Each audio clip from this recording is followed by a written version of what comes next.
Undercover boss buys an ice cream at his own parlor, stops cold when he hears two girls. The afternoon sun beat down mercilessly on the strip mall parking lot as Ethan Walker adjusted his baseball cap and ran a hand over the stubble he'd deliberately grown over the past week.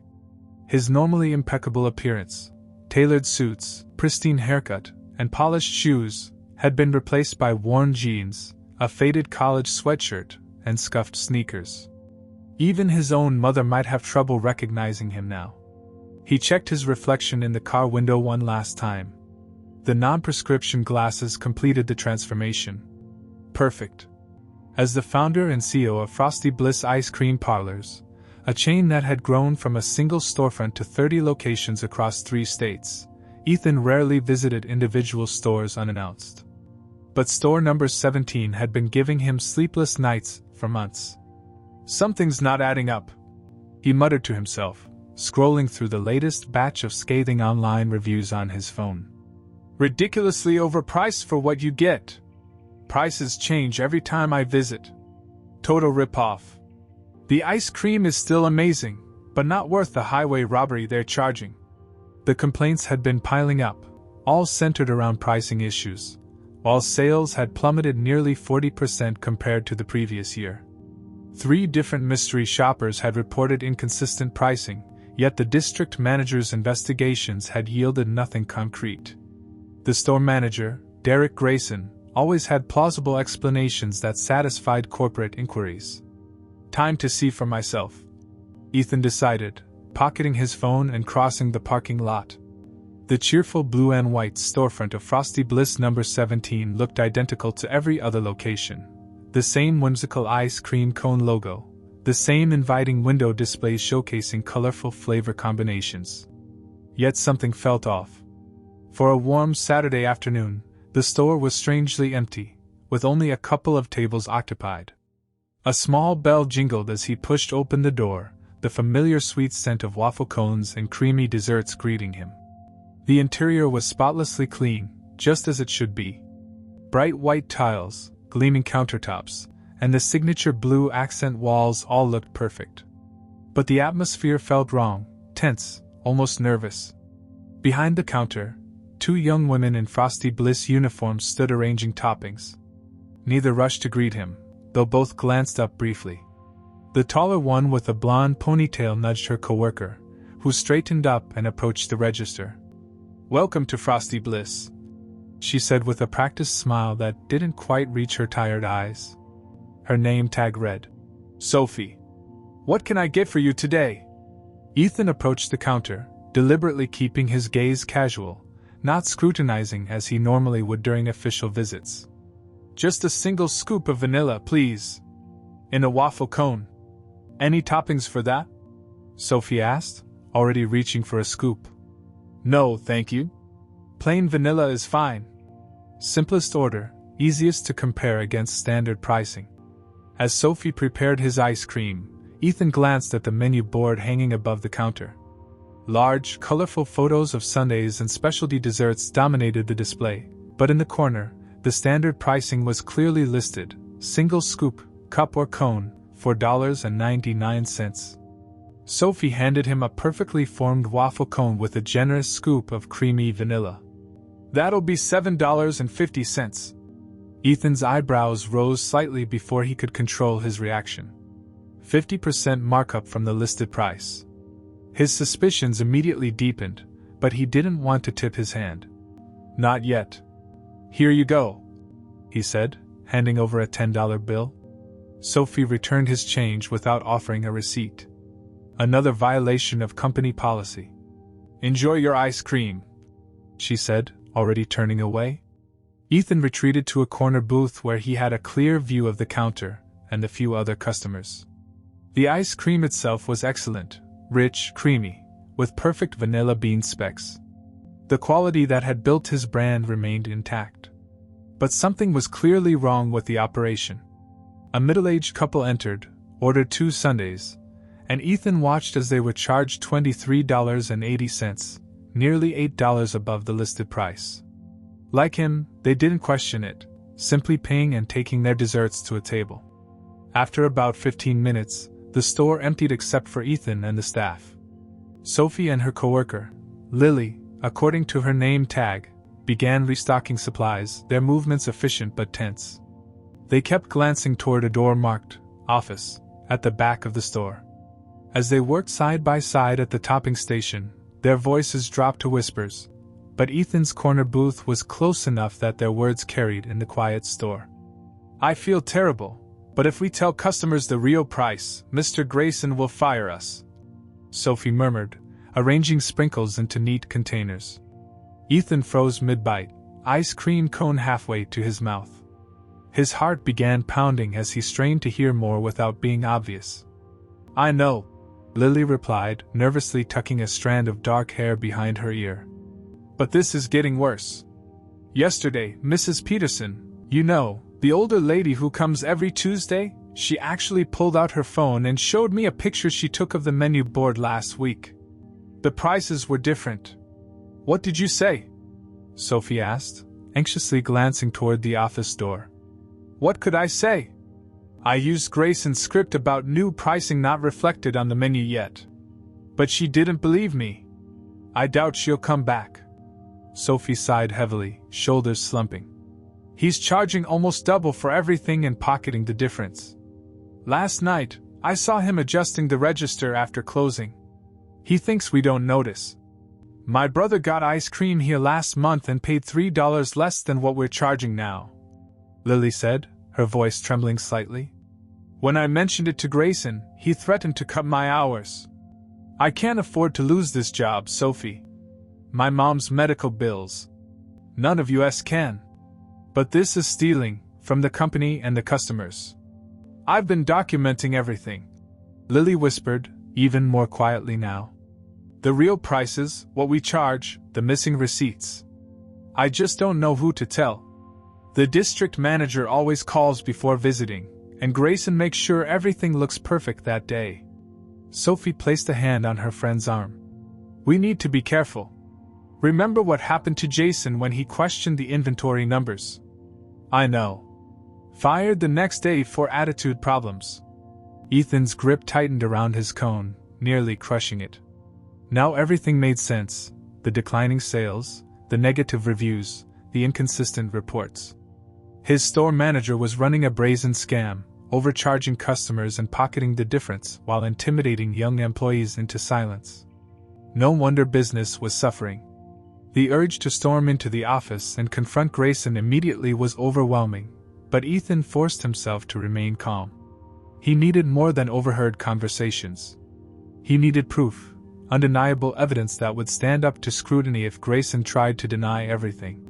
Carefully finishing his ice cream, Ethan formulated a plan.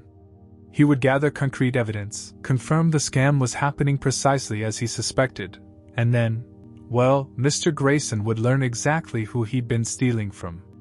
As the office door began to open, Ethan casually pulled out his phone, pretending to be absorbed in it.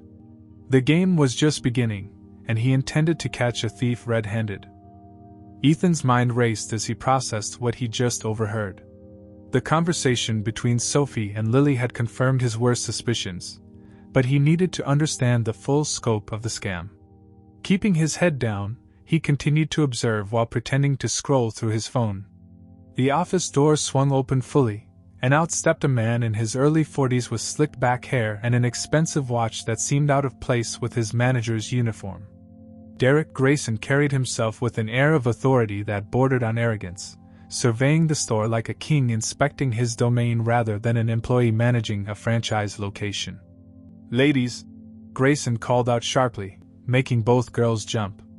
"Why isn't the delivery being unpacked? Those supplies won't stock themselves." "Sorry, Mr. Grayson," Sophie replied quickly. "We were just finishing up the topping station." "Well, hurry it up. And remember, we've got that corporate inventory check next week. Everything needs to be perfect." He emphasized the word perfect, with a meaningful glare that made both employees nod nervously. As Grayson disappeared into the back room, Ethan noticed something odd. The manager had left the office door slightly ajar, and through the opening, Ethan could see a computer screen displaying what appeared to be financial records. Making a split-second decision, He waited until both girls had gone to the storage area before casually walking past the office and glancing inside. What he saw confirmed his suspicions. On the screen were two separate columns of numbers, one labeled Reported Sales and another labeled Actual Sales. The differences between the figures were substantial.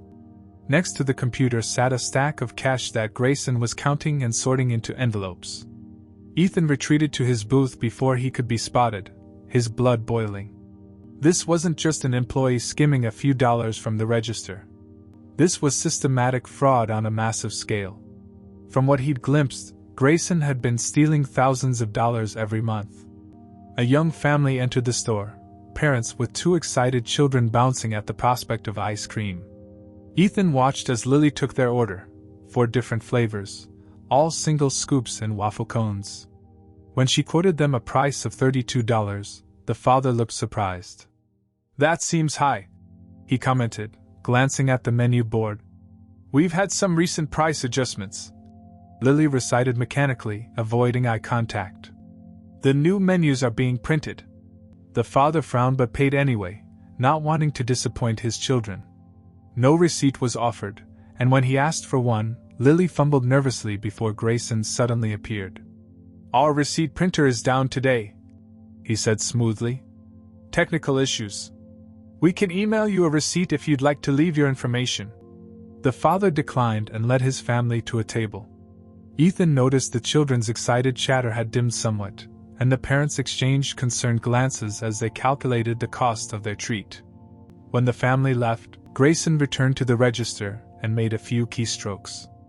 Ethan, pretending to be engrossed in his phone, snapped a few discreet photos of Grayson at the register, then of the menu board prices.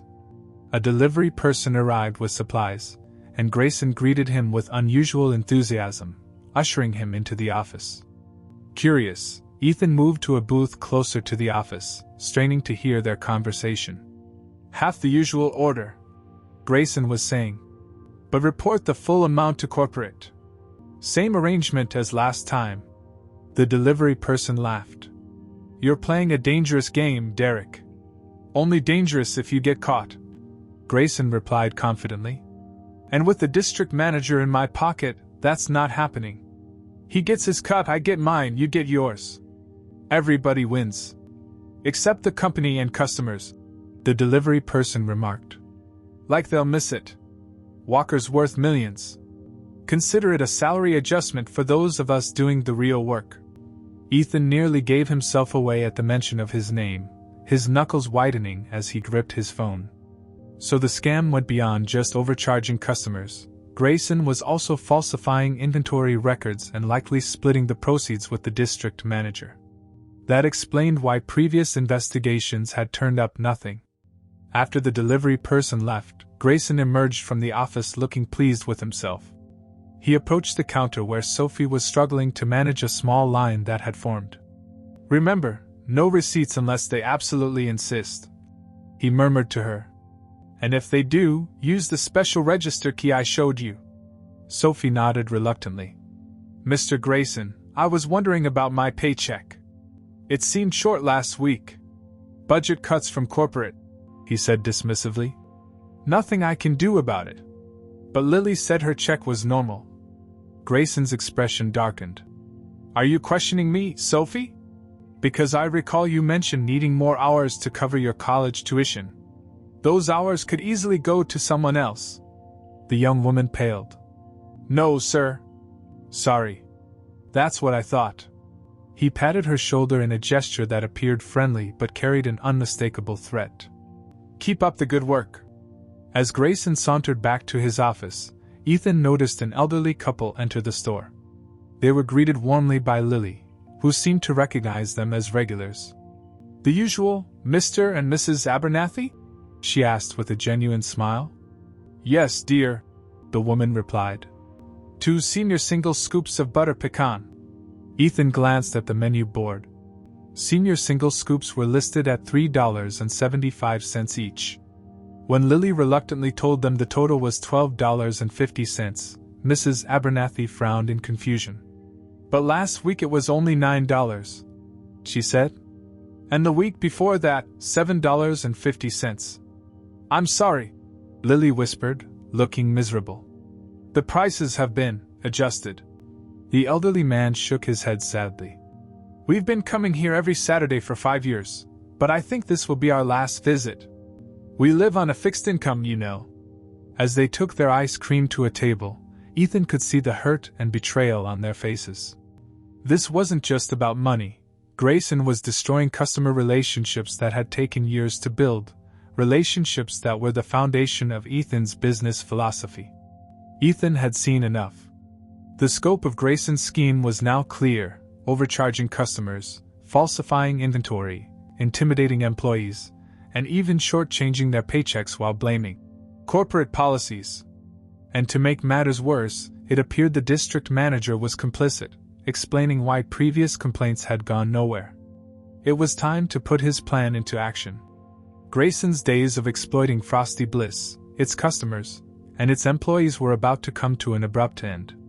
Ethan just needed one final piece of concrete evidence that even a corrupt district manager couldn't ignore or explain away. Ethan checked his watch. He'd been sitting in the ice cream parlor for nearly an hour, gathering information and documenting Grayson's scheme. Now it was time to conduct a more direct test, one that would provide irrefutable evidence. He waited patiently as a teenage couple finished their order and moved to a table, giggling and sharing bites of their elaborate sundaes. Once they were settled, Ethan stood and approached the counter again, making sure to time his move when Grayson had retreated to his office. Lily was at the register this time, organizing receipt paper that apparently wasn't broken, after all. She looked up with a start as Ethan approached. "Hi again," he said pleasantly. "That vanilla was so good, I think I'll try the chocolate this time. Single scoop waffle cone, please." Lily nodded, seemingly relieved it was the quiet customer from earlier rather than someone new she'd have to overcharge. "Of course, sir." As she prepared his order, Ethan casually leaned against the counter, positioning his phone on the surface with the camera aimed at the register, but partially hidden by his hand. He'd activated the video recording function, capturing both the menu board prices visible in the background and the transaction taking place. "So, how long have you worked at Frosty Bliss?" he asked conversationally. "About 8 months," Lily replied, carefully scooping the rich chocolate ice cream. "You must really know your way around all the flavors by now." She smiled slightly, warming to the friendly conversation. "I've tried most of them. The salted caramel is my personal favorite. I'll have to try that next time," Ethan said, then added deliberately. "You know, I could have sworn the menu board says $4.99 for a single scoop. Is that right?" Lily's hands trembled slightly as she handed him the cone, her smile faltering. There's been a recent price adjustment," she recited. "The single scoop is now $7.50. "That's interesting," Ethan remarked, making sure his phone was still recording. "When will the menu be updated to reflect these new prices?" "Soon," she replied vaguely, her eyes darting toward the office door. "Very soon. The new menus are being printed." "I see." Ethan reached for his wallet. "And could I get a receipt, please? I'm keeping track of expenses for a little while." The color drained from Lily's face. "I'm sorry, but we don't print receipts for small orders. It's, company policy to save paper." "Really? That's unusual," Ethan pressed, raising his voice slightly to ensure the recording would pick up clearly. "Every other Frosty Bliss location I've visited gives receipts for all purchases. It's actually part of the company's transparency pledge, isn't it?" Lily looked like she might cry. "I'm just following instructions, sir." "Whose instructions?" Ethan asked, his tone still friendly but firmer now. "Because this seems odd to me. Why am I being charged $7.50 when your menu clearly states $4.99? That's a significant difference." His raised voice had attracted the attention of the teenage couple and an elderly man who had just entered the store. Lily's distress was becoming more apparent as she glanced frantically toward the office. "Please, sir," she whispered. "I'll get in trouble. For charging the correct price? Or for providing a receipt? Ethan pushed. Because both of those things should be standard practice, shouldn't they? The elderly man who had been waiting behind Ethan cleared his throat. Now that you mention it, young man, I've noticed the prices changing here too. Been meaning to say something about it. A middle-aged woman who had just entered joined in. Me too. Last week, I paid almost $6 more for a family Sunday than I did the month before. When I asked about it, they said it was a seasonal adjustment. The teenagers at the table looked up from their desserts. Dude, we just paid $20 for 2 scoops and some sprinkles, the boy called out. That's insane. Ethan continued filming discreetly as the impromptu customer revolt gained momentum. People were comparing notes on what they'd been charged on different visits, and the discrepancies were glaring. Lily looked like she wanted the floor to swallow her whole. Please, she begged quietly. Mr. Grayson will fire me. That's exactly what I'm beginning to suspect. Ethan replied, loud enough for others to hear. That you're being forced to overcharge customers and hide the evidence. Is that what's happening here? The store had fallen silent as everyone waited for Lily's response. Tears welled in her eyes as she stared down at the counter. I have student loans, she whispered. And my mom's medical bills. I can't lose this job. A wave of sympathetic murmurs passed through the growing crowd of customers. The elderly man placed a gentle hand on Ethan's shoulder. Son, don't badger the poor girl. It's clearly the management that's the problem, not these young workers. You're absolutely right, Ethan agreed, turning to address the gathered customers. And I think we deserve an explanation from management, don't you? A chorus of agreement rose from the customers. The commotion had grown loud enough that it was only a matter of time before the office door flew open, and Derek Grayson stormed out, irritation clear on his face. He'd clearly been interrupted during his private accounting of the day's illicit profits. What's going on out here? He demanded, scanning the scene with narrowed eyes. When he spotted Ethan at the center of the disturbance, his expression darkened further. Is there a problem, sir? Ethan smiled pleasantly, still recording.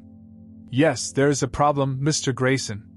Your menu board advertises a single scoop for $4.99, but I was charged $7.50. When I asked for a receipt, I was told you don't provide them for small orders. I find that very suspicious, as do these other customers who've experienced similar inconsistencies. Grayson's customer service mask slipped into place with practiced ease, though his eyes remained cold. Sir, if you have concerns about our pricing, perhaps you'd be happier taking your business elsewhere. We've had some recent adjustments that haven't been reflected on all our displays yet. For how long have these adjustments been in place? Ethan pressed. That's really not your concern, Grayson said dismissively, waving a hand. If you don't like our prices, there's a supermarket down the street that sells ice cream. The elderly man stepped forward, indignation overcoming his usual reserve. Young man, I've been coming to Frosty Bliss for years. These prices have been changing weekly with no explanation. That's not how a reputable business operates. Exactly, the middle-aged woman chimed in. And no receipts? That's sketchy as hell. Grayson's smile tightened. Look, if none of you want to pay our prices, feel free to leave. I don't have to explain our business decisions to customers. Actually, Ethan said calmly, stopping his recording and pocketing his phone. I think you do need to explain. And I'd still like that receipt. Not happening, Grayson snapped, his facade cracking. Now either pay up or get out. The tension in the store was palpable. Sophie had emerged from the back room and stood frozen beside Lily, both girls watching the confrontation with wide eyes. Customers whispered among themselves, some pulling out their phones to document the scene. Ethan met Grayson's gaze steadily, unintimidated by the manager's bluster. He had everything he needed now, recorded evidence of the overcharging, the denial of receipts, and Grayson's own dismissive admission that the displayed prices were meaningless. In that case, Ethan said with a calm that made Grayson shift uncomfortably. I have a call to make. Grayson's face flushed with anger as he watched Ethan pull out his phone. The manager stepped closer, attempting to use his physical presence to intimidate. "Who exactly do you think you're calling?" he demanded, crossing his arms over his chest. A thin smile spread across his face. "The Better Business Bureau? Some consumer hotline? Go ahead, waste your time." The assembled customers watched in tense silence. A few had their own phones out now, sensing they were witnessing something significant. Sophie and Lily exchanged nervous glances behind the counter, caught between their fear of Grayson and their hope that someone might finally expose him. Ethan held Grayson's gaze as he deliberately scrolled through his contacts. "Actually, I was thinking of someone a bit more directly involved with Frosty Bliss." Grayson scoffed. "Let me guess, you're friends with someone at corporate? Or maybe you're going to pretend you know the owner?" His voice dripped with sarcasm. "I've heard it all before, buddy. Do you know how many customers try that line?" "I wouldn't know," Ethan replied calmly. "How many?" The manager's smugness intensified as he addressed the crowd. "See this all the time. Customer doesn't like the price, suddenly they're best friends with the CEO." He turned back to Ethan. "Listen, pal, I've been running this store for 3 years. I know every district manager and regional VP personally. You think you can scare me with a phone call?" The elderly man who had spoken up earlier shook his head in disgust. "Young man, your attitude is precisely why this establishment is losing loyal customers. I don't need advice on how to run my business from senior citizens pinching pennies," Grayson retorted with a dismissive wave. Several customers gasped at his rudeness. "This is your business?" Ethan asked with feigned surprise. "I was under the impression it belonged to Frosty Bliss Corporation, and you were simply the manager." "Figure of speech," Grayson snapped, though something flickered in his eyes. "Point is, I'm in charge here. And if anyone has a problem with my prices, they can take their business elsewhere." He gestured dramatically toward the door. "The exit is right there." Not a single customer moved. Instead, they closed ranks, their collective indignation forming an invisible barrier against Grayson's arrogance. The middle-aged woman who had complained earlier stepped forward. "We're not leaving until you explain why you're charging more than the posted prices and refusing to provide receipts. That sounds like fraud to me." "Fraud?" Grayson laughed, though the sound was forced. "Lady, you don't know the meaning of the word. This is just standard business practice, flexible pricing during peak hours." "Then why not update the menu?" Ethan pressed. "Because," Grayson faltered momentarily before recovering. "Because the new menus are on order. Supply chain issues. Now, unless you plan to buy more ice cream, I suggest you all move along. We close in an hour, and I have inventory to count." "I bet you do," Ethan thought, imagining the creative accounting that would follow. "Before we go," Ethan said, raising his voice slightly to ensure everyone could hear, "I'd like to know something. If a corporate auditor were to show up right now and compare your register totals with your reported sales, would they match?" A flash of genuine fear crossed Grayson's face before he masked it with indignation. "What are you implying?" "Of course they would. And if they checked the security footage against the sales records? Would every transaction be accounted for? Or would they find customers being charged one price while a different amount was entered in the system?" Grayson's nostrils flared as he stepped even closer to Ethan, lowering his voice to a threatening whisper. "You're making dangerous accusations, buddy. I'd be careful if I were you." "Are you threatening me, Mr. Grayson?" Ethan asked loudly. "Not at all," the manager backpedaled, aware of the watching crowd. "Just suggesting you watch what you say about things you don't understand." "Oh, I understand perfectly," Ethan countered. "I understand that you're systematically overcharging customers, manipulating inventory reports, and pocketing the difference, all while threatening your employees into silence." Grayson's face contorted with rage. "You have no proof of anything. And you're causing a disturbance in my store. Leave now, or I'll call the police."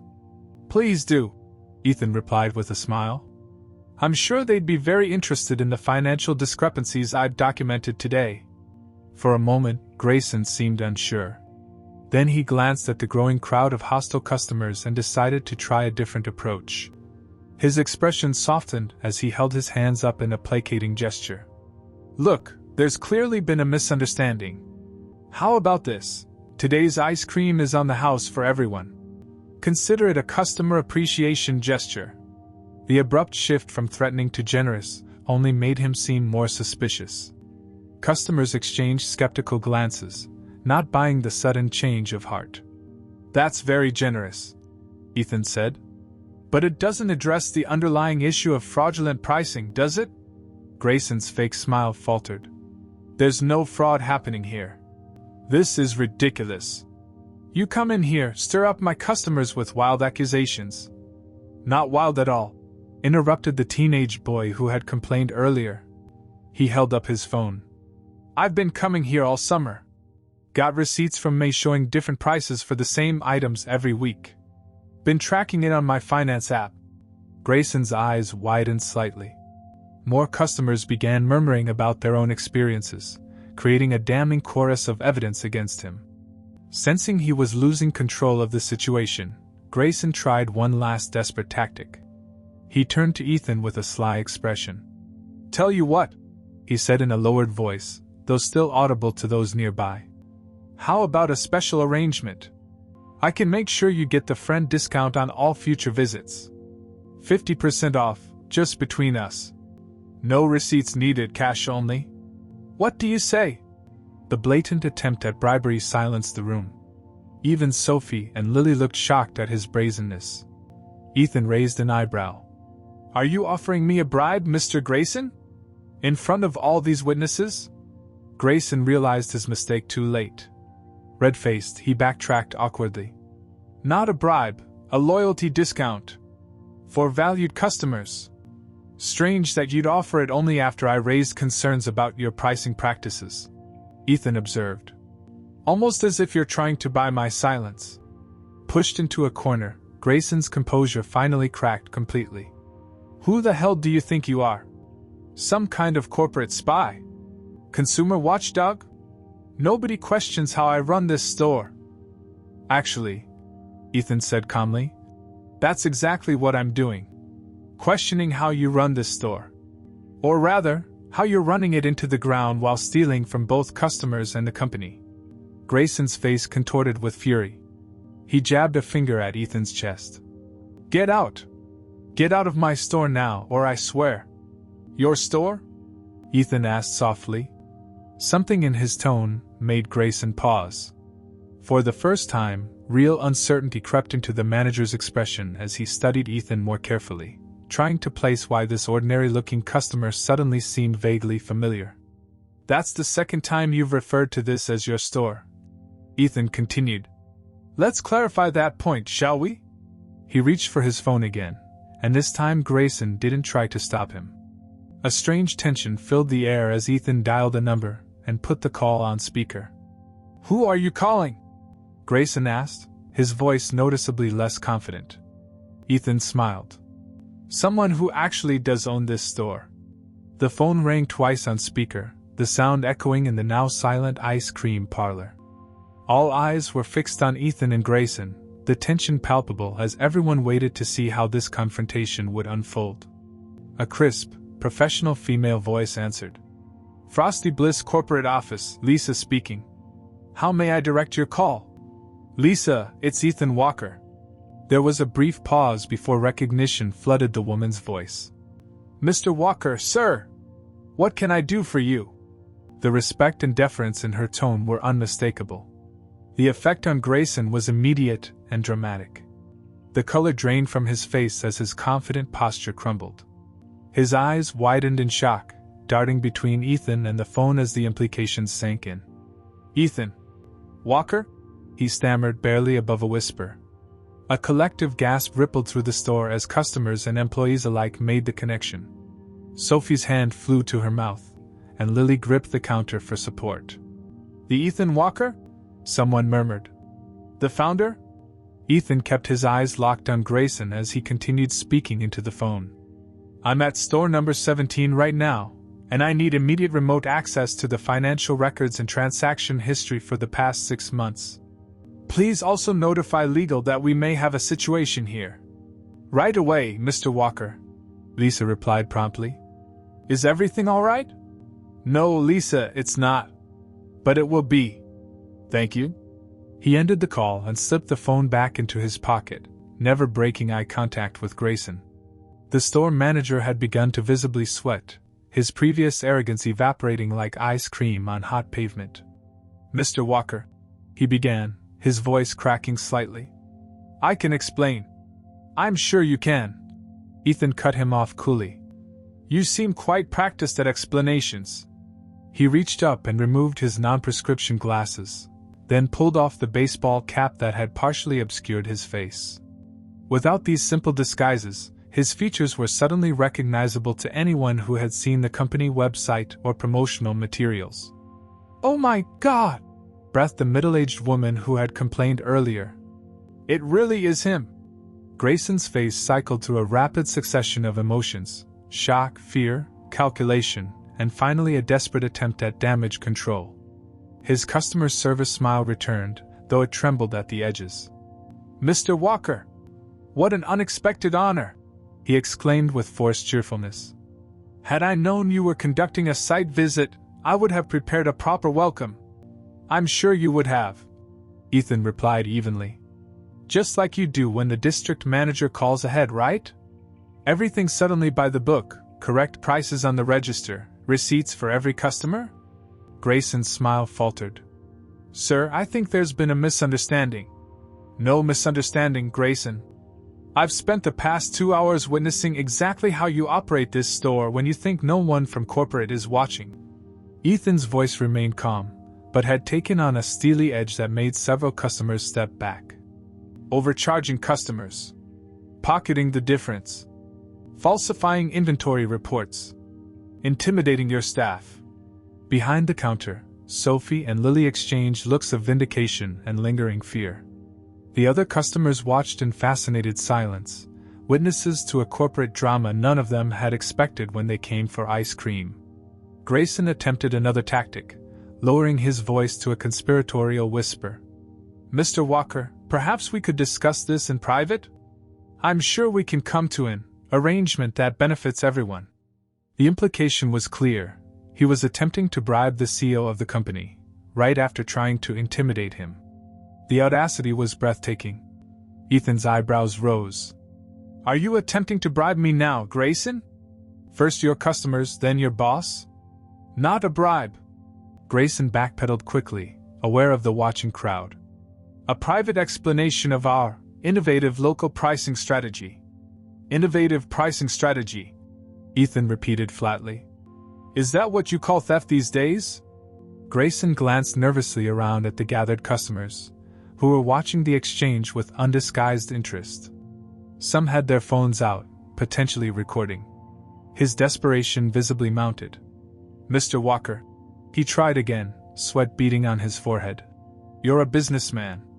You understand that sometimes local management needs flexibility to address regional market challenges. Regional market challenges, Ethan echoed. Such as your personal bank account being insufficiently filled? A few customers snickered. Grayson shot them a venomous glance before turning back to Ethan, his mask of politeness slipping further. Sir, with all due respect, you've caught us on an unusual day. If you'd allow me to show you our actual books. Your actual books, or the falsified ones you present to corporate? Ethan interrupted. The store had grown so quiet that the soft hum of the freezers seemed deafening. Even the ice cream scoopers in Sophie and Lily's hands had been forgotten, melting slowing onto the counter.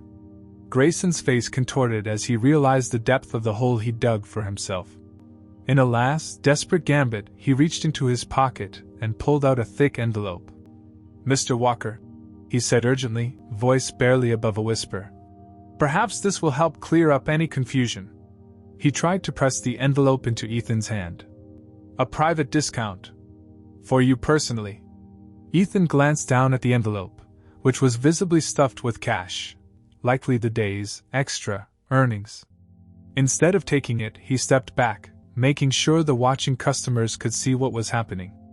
Are you seriously trying to bribe me with money you stole from my company and my customers? He asked incredulously. Grayson seemed to finally understand that he was beyond salvation. His expression darkened, desperation turning to anger. "You think you're so clever," he hissed. "Coming in here in disguise, tricking my staff, turning my customers against me. What kind of CEO pulls a stunt like this instead of going through proper channels? The kind who's received dozens of customer complaints about this location, yet found every internal investigation mysteriously cleared you of wrongdoing," Ethan replied. "The kind who values his customers and employees enough to see firsthand how they're being treated." His phone chimed with an incoming message. Ethan glanced at it and nodded grimly. "That would be Lisa from corporate. She's just granted me access to your store's financial records." He held up the phone, showing a screen full of numbers. "Interesting discrepancies here, Grayson. Care to explain why the reported sales for yesterday were $2,800, but the actual register total shows over $4,200? Grayson's face went from red to white. "Those are preliminary figures." His voice had lost all its previous confidence. "And the day before? And the day before that?" Ethan scrolled through the report. "Every single day for the past 6 months shows similar discrepancies. That adds up to a significant amount of money, Grayson." The manager's shoulders slumped as the full weight of his situation descended upon him. His voice dropped to a defeated mumble. "It wasn't just me. Jenkins and district management knew. He gets a cut." "I suspected as much," Ethan said, making a note on his phone. "Don't worry, he'll be joining you in the unemployment line." He turned to address Sophie and Lily, who were watching the exchange with wide eyes. "Ladies, I want to thank you for your honesty earlier. Overhearing your conversation was what confirmed my suspicions." The two young women exchanged startled glances, realizing their whispered complaints had been the catalyst for Grayson's downfall. Grayson's face twisted with rage as he spun toward the employees. You did this!" Before he could take a step toward them, several customers moved to block his path. The elderly man who had spoken up earlier placed a firm hand on Grayson's shoulder. "That's enough, young man," he said sternly. "These girls were just being honest, something you should try sometime." Ethan nodded gratefully to the customers before turning back to Grayson. "Derek Grayson, you're fired, effective immediately. Please remove your personal belongings from the office and leave the premises. Company security will be arriving shortly to escort you out if necessary, and the authorities have been notified regarding the financial discrepancies." Grayson's face contorted with multiple emotions: anger, fear, calculation, and finally defeat. "You can't do this to me," he muttered, but the words lacked conviction. "I just did," Ethan replied simply. "And believe me, this is the kindest outcome you could have hoped for. Fraud charges would have been much worse." 2 weeks after the dramatic confrontation at Frosty Bliss No. 17, the store was almost unrecognizable. Gone was the tense atmosphere that had pervaded the space under Grayson's management.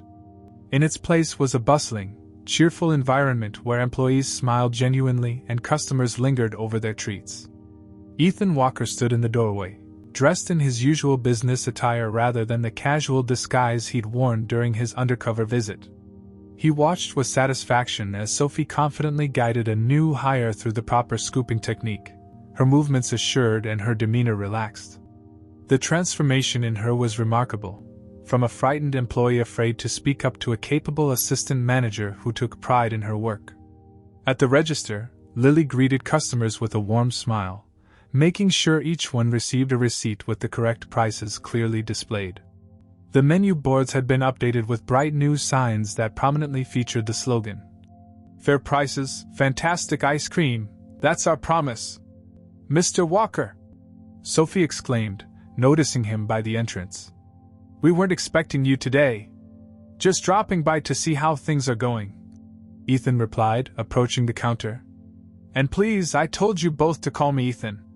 Lily joined them, her previous nervousness replaced by quiet confidence. "The new systems are working perfectly. Every transaction is automatically logged and backed up to the cloud. No way to manipulate the numbers even if someone wanted to." Ethan nodded approvingly. "And the anonymous reporting hotline?" Everyone knows how to access it. It's part of our daily briefing with the team, Sophie confirmed. And the new staff handbook makes it clear that reporting concerns is not just permitted but encouraged. In the days following Grayson's dismissal, the full extent of his scheme had come to light. Financial audits revealed he had stolen over $130,000 over the course of 3 years. The district manager, Jenkins, had indeed been complicit, taking a monthly fee to look the other way and sabotage any investigations that might expose the fraud.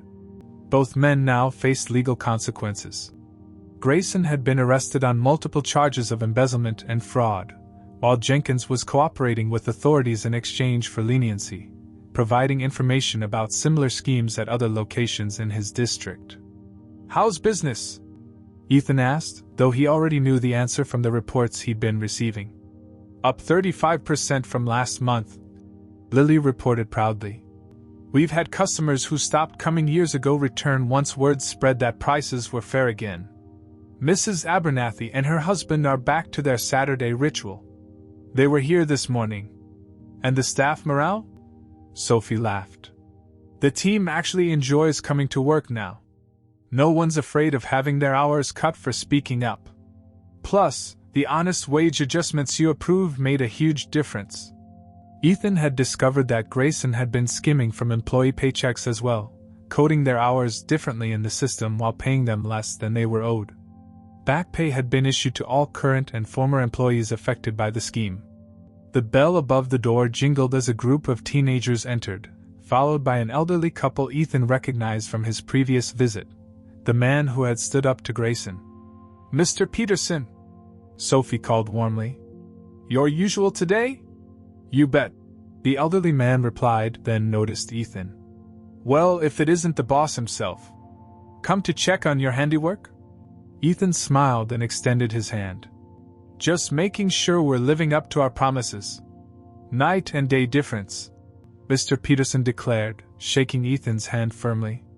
"My wife and I have been telling everyone about what happened. Best reality show we've ever seen, right in our local ice cream shop." The story had indeed spread throughout the community, turning what could have been a public relations disaster into a testament to the company's integrity. Local news had picked up the story, praising Ethan for his hands-on approach to addressing corruption within his own business. "I'm glad we could earn back your trust," Ethan said sincerely. As the customers placed their orders, Ethan moved to a quiet corner of the store with Sophie and Lily. From his briefcase, he produced 2 envelopes. "I wanted to give you these in person," he said, handing one to each young woman. "It's not just a thank you for exposing what was happening here. It's recognition of your integrity under difficult circumstances." Lily opened her envelope first, her eyes widening. "A full scholarship? To complete my business degree? With a guaranteed management position upon graduation if you want it," Ethan confirmed. "Both of you demonstrated exactly the kind of values Frosty Bliss was founded on." Sophie's envelope contained a similar offer, along with a promotion to full manager of store number 17 after a fast-track training program. "I don't know what to say," she stammered, tears forming in her eyes. "This is life-changing. You both showed remarkable courage," Ethan said. "When it would have been easier to stay silent, you spoke the truth, even knowing it might cost you your jobs. That's exactly the kind of leadership this company needs." A commotion at the front door drew their attention. A small crowd had gathered outside, where a news crew was setting up cameras. "What's happening?" Ethan asked, surprised. Lily grinned. "That would be the local news. They're doing a feature on our Community Appreciation Day. It was Sophie's idea." "Community Appreciation Day?" Sophie nodded. "We're offering special discounts to thank everyone for their patience during the transition period, as we're calling it. Plus, for every ice cream purchased today, we're donating one to the Children's Hospital and Senior Centers." "That wasn't in any of the reports I received," Ethan said, impressed. "We wanted it to be a surprise," Lily admitted. "Is that okay?" "It's more than okay," Ethan assured them. "It's exactly the kind of initiative I love to see." Outside, A group of children had arrived with their parents, eagerly pressing their faces against the glass display case to choose flavors. The store was filling up with happy customers, the register was recording accurate sales, and employees were working with genuine enthusiasm. As for Grayson, his preliminary hearing was scheduled for the following month. The local paper had run a small article about his arrest, noting the contrast between his fall from grace and the revival of the ice cream parlor under new management. "We've also implemented all the security measures you suggested," Sophie added, bringing Ethan's attention back to the present. "New cameras, the anonymous reporting system, and regular financial audits. And the surprise visits from mystery customers have been a hit with the staff," Lily chimed in. "Everyone's on their toes, but in a good way. They know they're doing right by the customers and the company." Ethan couldn't help but feel a surge of pride. What had started as a concerning situation had transformed into an opportunity to strengthen the company's foundations and reaffirm its values. "I should let you get back to your customers," he said, noticing the growing line at the counter. "Won't you stay for some ice cream?" Sophie asked. "On the house, of course." Ethan smiled. "I'd love to, but this time I'm paying full price, the real price. It's important for the boss to lead by example, don't you think?" As he joined the line of customers, Ethan reflected on the lesson he'd learned. Sometimes the best way to understand your business wasn't through reports and metrics, but by experiencing it firsthand from the customer's perspective. The undercover boss had uncovered more than just a fraud scheme. He'd rediscovered the core values that had made Frosty Bliss successful in the first place: honesty, quality, and treating people, both customers and employees, with respect. The revival of store number 17 was just the beginning. Already, similar audits were being conducted across all locations, with several more instances of financial irregularities discovered. But with each problem addressed, the company grew stronger, more transparent, and more true to its original mission. Justice had been served, not just to Grayson and his accomplices, but to the customers who deserved fair prices, the employees who deserved respect, and the community that deserved a business it could trust. As Ethan placed his order, a simple vanilla cone at the correct price of $4.99, he knew that Frosty Bliss had emerged from this crisis not just intact, but renewed.